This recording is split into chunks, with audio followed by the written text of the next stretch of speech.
নমস্কাৰ D.El.Ed entrance এক্সামৰ কাৰণে অতি গুৰুত্ব কিছুমান এছাম হিষ্ট্ৰীৰ কুৱেশ্যন এনচাৰ আজিৰ ভিডিঅ'টোৰ জৰিয়তে আলোচনা কৰিম গতিকে ভিডিঅ'টো স্কিপ নকৰিব পৰীক্ষালৈ মাজত মাত্ৰ কেইটামান দিন আছে গতিকে এই কেইদিন আমি ধাৰাবাহিকভাৱে ইম্পৰ্টেণ্ট ক্লাছসমূহ আপোনালোকৰ কাৰণে শ্বেয়াৰ কৰি যাম গতিকে আপোনালোকে ৰেগুলাৰলি ভিডিঅ'সমূহ চাই থাকিব চ' প্ৰথম কুৱেশ্যনটো দিয়া আছে কাক ভগনীয়া ৰজা বুলি কোৱা হয় চ' অপশ্যন আছে তিনিটা ইয়াৰ ভিতৰত শুদ্ধ এনচাৰ হ'ব জয়ধ্বজ সিংহক ভগনীয়া ৰজা বুলি কোৱা হয় মনত ৰাখিব চ' নেক্সট কুৱেশ্যনটো দিয়া আছে প্ৰথম মোৱামৰীয়া বিদ্ৰোহৰ সময়ৰ আহোম ৰজাজনৰ নাম কি আছিল অৰ্থাৎ মোৱামৰীয়া বিদ্ৰোহৰ সময়ৰ আহোম ৰজাজন কোন আছিল চ' শিৱসিংহ লক্ষীসিংহ জয়ধ্বজ সিংহ ৰুদ্ৰসিংহ ইয়াৰ ভিতৰত শুদ্ধ এনচাৰ হ'ব অপশ্যন নম্বৰ বি লক্ষীসিংহ চ' আমি সকলোৱে জানো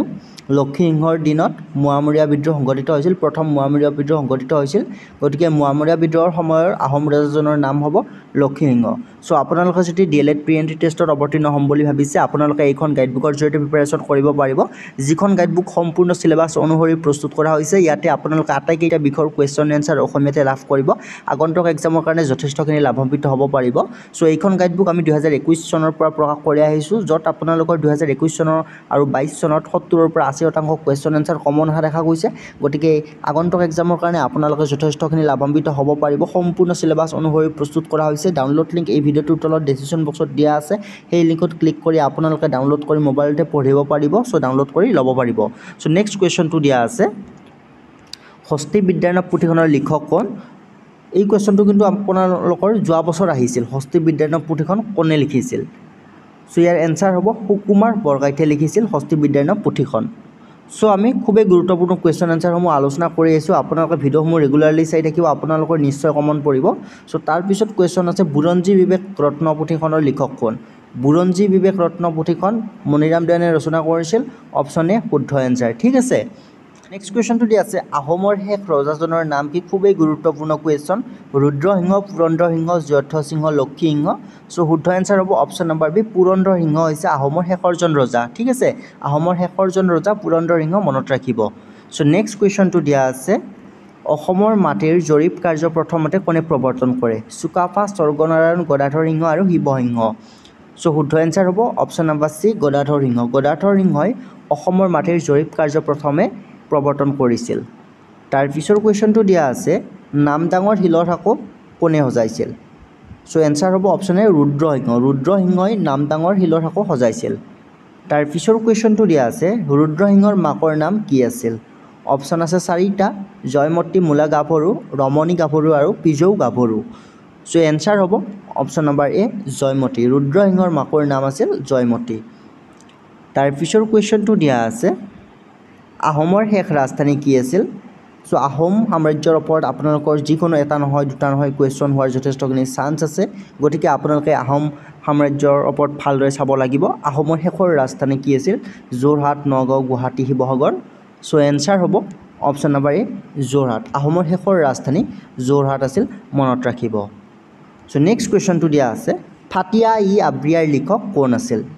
ফাটিয়া ই এইটো আব্ৰিয়া হ'ব লাগিছিল ফাটিয়া ই আব্ৰিয়াৰ লিখক হৈছে option number C correct answer Shihabuddin Talish ঠিক আছে তাৰ পিছৰ কুৱেশ্যনটো দিয়া আছে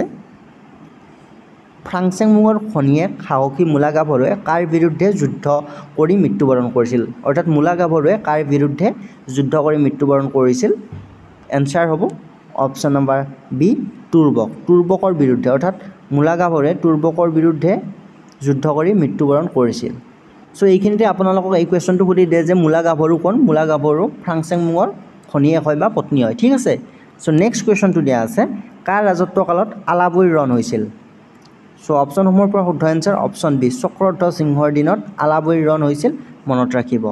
তাৰ পিছৰ কুৱেশ্যনটো দিয়া আছে শৰাইঘাটৰ ৰণ কোন চনত হৈছিল খুবেই গুৰুত্বপূৰ্ণ কুৱেশ্যন এনচাৰ হ'ব অপশ্যন নম্বৰ বি 1671 চনত 1671 চনত শৰাইঘাটৰ ৰণ হৈছিল চ' পুনৰবাৰ আপোনালোকক ইনফৰ্মেশ্যনটো দিব বিচাৰিছোঁ আপোনালোক যিসকলে ডিএলএড এণ্ট্ৰেন্স এক্সাম দিম বুলি ভাবিছে চ' আপোনালোকে এইখন গাইডবুকৰ জৰিয়তে প্ৰিপাৰেশ্যন কৰিব পাৰে যিখন গাইডবুক সম্পূৰ্ণ চিলেবাছ অনুসৰি প্ৰস্তুত কৰা হৈছে আটাইকেইটা বিষয়ৰ কুৱেশ্যন এনচাৰ অসমীয়াতে মোবাইলতে পঢ়িব পাৰিব ডাউনলোড লিংক এই ভিডিঅ'টোৰ তলত ডেছক্ৰিপশ্যন বক্সত দিয়া আছে সেই লিংকত ক্লিক কৰি আপোনালোকে ডাউনলোড কৰি ল'ব পাৰিব ইতিমধ্যে যোৱা দুটা বছৰত ভালেখিনি কুৱেশ্যন এনচাৰ এইখন গাইডবুকৰ পৰা কমন অহা দেখা গৈছে চ' নেক্সট কুৱেশ্যনটো দিয়া আছে শৰাইঘাটৰ ৰণ কাৰ মাজত হৈছিল এনেকুৱা ধৰণৰ কুৱেশ্যনে আপোনালোকৰ পৰীক্ষাত আহিব শৰাইঘাটৰ ৰণ কাৰ কাৰ মাজত হৈছিল বা শৰাইঘাটৰ ৰণ কিমান চনত হৈছিল আহোমৰ প্ৰথম ৰজাজনৰ নাম কি আছিল আহোমৰ প্ৰথম ৰাজধানী কি আছিল এনেকুৱা ধৰণৰ কুৱেশ্যন আহিব কিন্তু পৰীক্ষাত আপোনালোকৰ কি হয় কনফিউজ হৈ যায় গতিকে আপোনালোকে ভালদৰে এতিয়াৰ পৰা পঢ়িব লাগিব চ' শৰাইঘাটৰ ৰণ হৈছিল আহোম আৰু মোগলৰ মাজত চ' অপশ্যন হ'ব D to correct answer Ahom আৰু মোগলৰ মাজত শৰাইঘাটৰ ৰণ হৈছিল মনত ৰাখিব 1671 চনত হৈছিল শৰাইঘাটৰ ৰণ আহোম আৰু মোগলৰ মাজত হৈছিল তাৰ পিছৰ কুৱেশ্যনটো দিয়া আছে 1671 চনৰ শৰাইঘাটৰ যুদ্ধত মোগল সৈন্যবাহিনীক পৰিচালনা কোনে কৰিছিল অৰ্থাৎ মোগল সেনাবাহিনীৰ সেনাপতি কোন আছিল মোগল সেনাবাহিনীৰ সেনাপতি আছিল ৰামসিংহ ঠিক আছে আৰু আহোমৰ আছিল লাচিত বৰফুকন চ' আপোনালোকে মনত ৰাখিব শৰাইঘাটৰ যুদ্ধ 1671 চনত হৈছিল আহোম আৰু মোগলৰ মাজত হৈছিল আহোমৰ সেনাপতি আছিল লাচিত বৰফুকন আৰু মোগলৰ সেনাপতি আছিল ৰামসিংহ চ' শৰাইঘাটৰ ৰণৰ ওপৰত এই তিনিটা খুবেই গুৰুত্বপূৰ্ণ কুৱেশ্যন নেক্সট কুৱেশ্যনটো দিয়া আছে সাধনী কোন দেশৰ ৰজাৰ ৰাণী আছিল চ' সাধনী চুতীয়া ৰজাৰ ৰাণী আছিল অপশ্যন ডি শুদ্ধ এনচাৰ তাৰ পিছৰ কুৱেশ্যনটো দিয়া আছে আহোম সমাজত দেওধাই আৰু বাইলুংসকলক কি বুলি কোৱা হয় দেওধাই আৰু বাইলুংসকলক আহোম সমাজত পূজাৰী বুলি কোৱা হৈছিল মনত ৰাখিব আহোম সমাজত দেওধাই আৰু বাইলুংসকলক পূজাৰী বুলি কোৱা হৈছিল চ' নেক্সট কুৱেশ্যনটো দিয়া আছে আহোমৰ শাসন ব্যৱস্থাত খেল প্ৰথাৰ প্ৰৱৰ্তন কোনে কৰিছিল আনচাৰ হ'ব অপশ্যন এ মমাই তামুলী বৰবৰুৱাই আহোমৰ শাসন ব্যৱস্থাত খেল প্ৰথাৰ প্ৰচলন কৰিছিল তাৰ পিছৰ কুৱেশ্যনটো দিয়া আছে পাহাৰীয়া জনজাতিসকলৰ লগত পছা প্ৰথা কোনে প্ৰচলন কৰিছিল চ' পাহাৰীয়া জনজাতিসকলৰ লগত পছা প্ৰথা প্ৰতাপসিংহই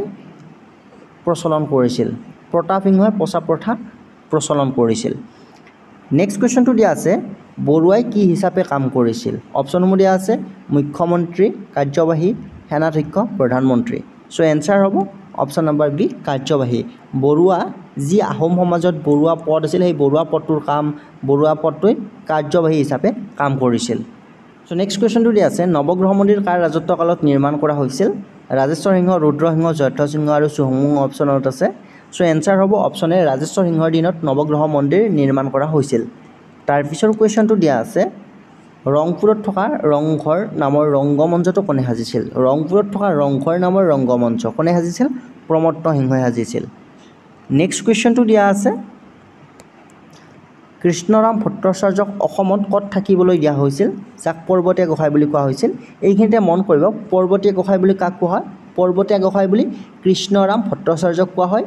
গতিকে কৃষ্ণৰাম ভট্টাচাৰ্যক ক'ত থাকিবলৈ দিয়া হৈছিল কৃষ্ণৰাম ভট্টাচাৰ্যক অসমত কামাখ্যা পাহাৰত থাকিবলৈ দিয়া হৈছিল ঠিক আছে কৃষ্ণৰাম ভট্টাচাৰ্যক কামাখ্যা পাহাৰত থাকিবলৈ দিয়া হৈছিল যাক পৰ্বতীয়া গোসাঁই বুলি জনা যায় ঠিক আছে চ' আজিৰ এই ভিডিঅ'টো আমি এইখিনিতে শেষ কৰিছোঁ আটাইকেইটা কুৱেশ্যন যথেষ্টখিনি গুৰুত্বপূৰ্ণ